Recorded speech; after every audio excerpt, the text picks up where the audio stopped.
32 वर्ष आपकी आयु हो रही है और स्क्रीन पर आप लग्न चार्ट देख रहे हैं। आपका नवांश चार्ट है और बैलेंस ऑफ दशा, जो महादशा को कहते हैं। सबसे पहले हम महादशा को देखेंगे। तो महादशा, इस तरफ प्लैनेट लिखे होते हैं, इस तरफ इनकी एंडिंग डेट होती है। तो अभी केतु चल रहे हैं और 2024 तक केतु चलेंगे। एक बात मैं आपको यहाँ बता दूँ कि केतु जब भी जाने वाले होते हैं तो 2024 में जाएंगे सितंबर में, तो जाते जाते आपको एक नजराना हाथ में देकर ही जाएंगे, क्योंकि केतु जब ख़त्म होते हैं, जब उनकी दशा महादशा ख़त्म होती है, कुछ ना कुछ चीज़ वो देकर जाते हैं। ये तो अच्छा इंडिकेशन है। लग्न चार्ट में देखिए कि केतु कहाँ बैठे हैं। केतु हमारे घर में बैठे हैं, सुख के घर में बैठे हैं, ग्रहण यहाँ लगा दिया है।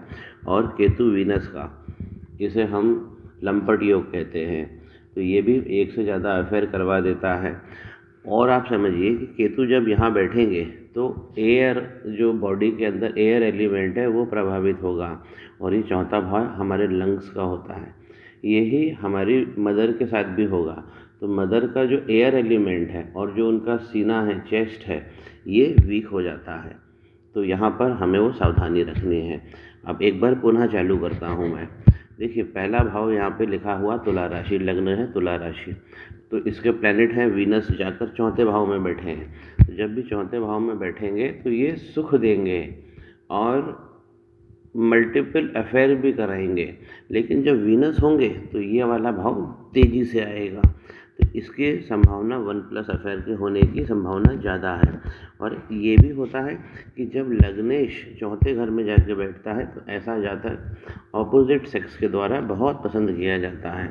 तो वाला भाव भी आपके कुंडली में जागृत हो रहा है। सूर्य यहाँ पर एक नीच राशि में बैठे हैं शनि की, और यहाँ पर केतु, और केतु ने सूर्य पे ग्रहण लगाया है, केतु ने वीनस को पकड़ लिया है।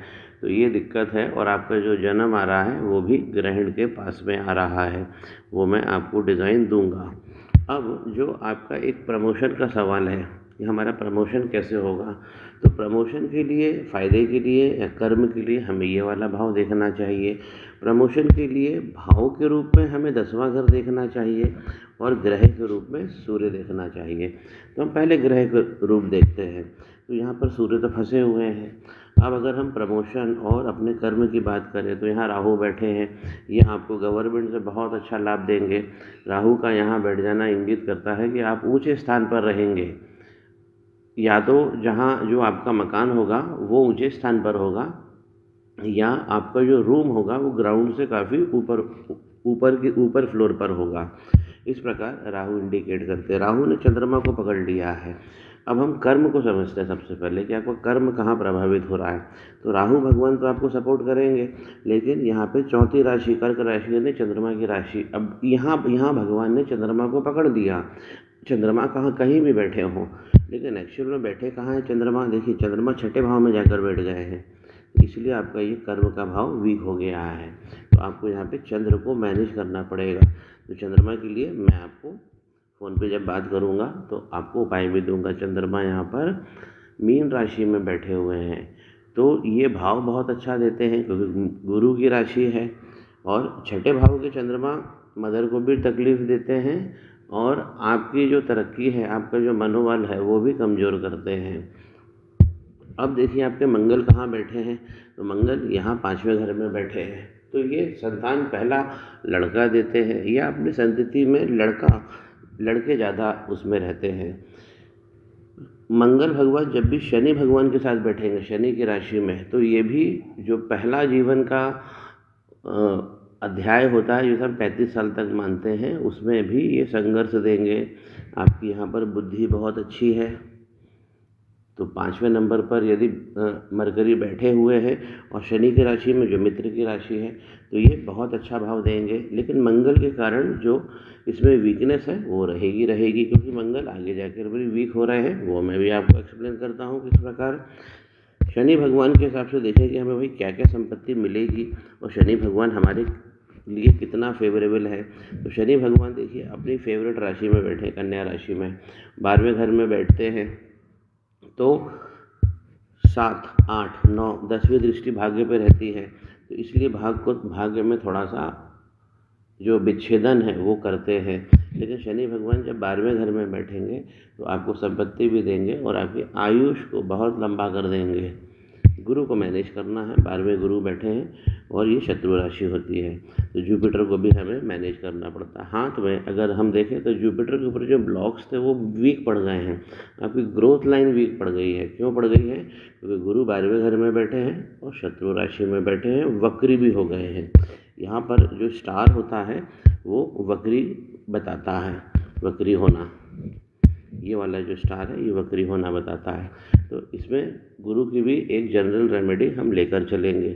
अब इसमें से खास रेमेडीज़ जो आती है कि हमें क्या क्या करना चाहिए, तो हमको ये सूर्य और केतु पे काम करना चाहिए, केतु और वीनस पे काम करना चाहिए, हमको जुपिटर को यहाँ अच्छा करना है और यहाँ चंद्रमा को भी।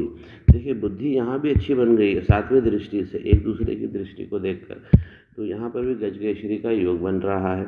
और आपकी जो तलवार कट भाग्य रेखा है वो बहुत सॉलिड बनी हुई है।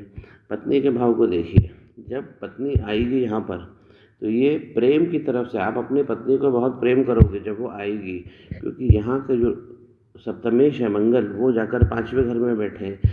जब भी इस घर का और इस घर का संबंध बनता है तो व्यक्ति के प्रेम में बाढ़ आती है और ऐसा व्यक्ति लव मैरिज भी कर सकता है। नीचे की तरफ जब हम देखते हैं तो नवांश की तरफ, तो यहाँ देखिए राहु और मंगल भगवान का अंगारक दोष बना हुआ है 8वें घर में। नवांश चार्ट क्या है, जैसे जैसे आपकी एज बढ़ेगी वैसे वैसे नवांश इफेक्टिव होता है और नवांश पावर देने लगता है।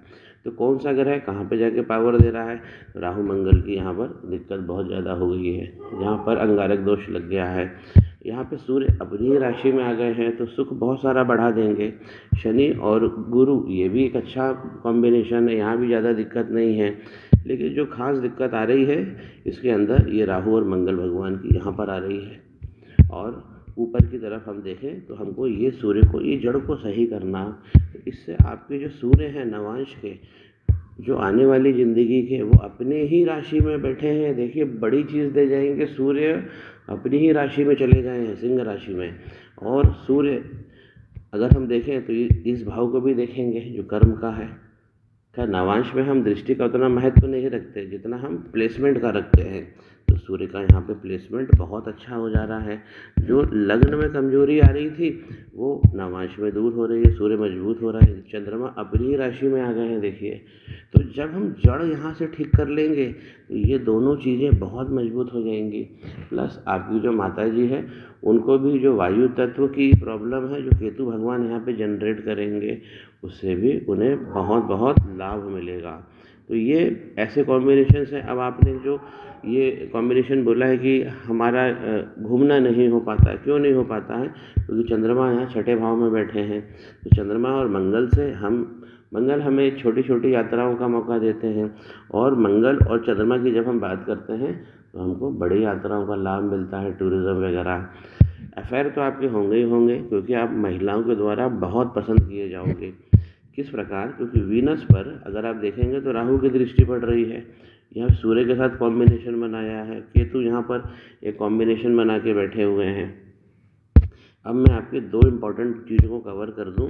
एक है लाभ। लाभ क्या है? Profitable events. तो यहाँ पर 5 लिखा हुआ ये लाभ का क्षेत्र है। जाकर इसके स्वामी बने सूर्य, जाकर कहाँ बैठे? सुख में। तो जब लाभेश ही सुख में बैठ जाए तो सुख तो मिलेगा ही मिलेगा, और सूर्य के जैसे प्लैनेट है इसलिए आपका लाभ बहुत बढ़ा देंगे। और आपका जो धन है, हाथ में कितना धन रहेगा वो इस घर से हम देखेंगे। तो ये वाला जो घर है यहाँ पे वृश्चिक राशि बनी है, और मंगल जाके आपके प्रेम में, आपकी विद्या में और आपकी संतान में बैठ गए हैं।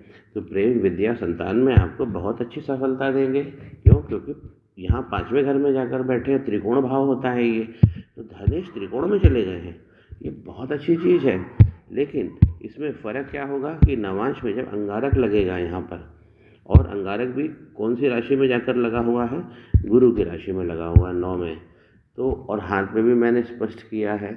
तो वो जो रेखा है जहाँ अंगारक लगा हुआ है वो हमारा दम होता है शरीर का। और ये 8वां भाव रहस्यमय, गुप्त, ये सब समस्याएं बहुत सारी आएंगी आपको अपने जो सेक्सुअल ऑर्गन्स हैं उसकी हाइजीन और हेल्थ दोनों मेंटेन करनी है, खान पान का बहुत ध्यान रखना है। मरकरी यहाँ अच्छे बैठे हुए हैं, भाग्य में वृद्धि करेंगे। केतु आपको देना चाह रहे हैं, जाते जाते आपको देकर जाएंगे। और आज मैं एक चीज़ बता दूं आपको कि आपकी जो कुंडली आई है मेरे पास में, वो कौन सा प्लैनेट लाया है। देखिए केतु ही लाए हैं। केतु भले ही कितना डिसमेंटलिंग पोजीशन पे बैठे हो, लेकिन केतु जाते जाते देकर जाते हैं, तो ये आपके घर में सुख में वृद्धि करके जाएंगे। बस हमको इनका ग्रहण हटाना है, हाथ में बहुत तगड़ा ग्रहण लगा हुआ है, यही एक चीज़ है, ये हमको काम करना है। और यहाँ पे राहु और मंगल भगवान का अंगारक दोष हटाना है। उसके बाद में आपके 3 महीने तक मैं राहु मंगल भगवान का आपको सवेरे बीज मंत्र दूंगा और आपको पढ़ने को भी बोलूँगा, इससे आपकी समस्या सॉल्व हो जाएगी।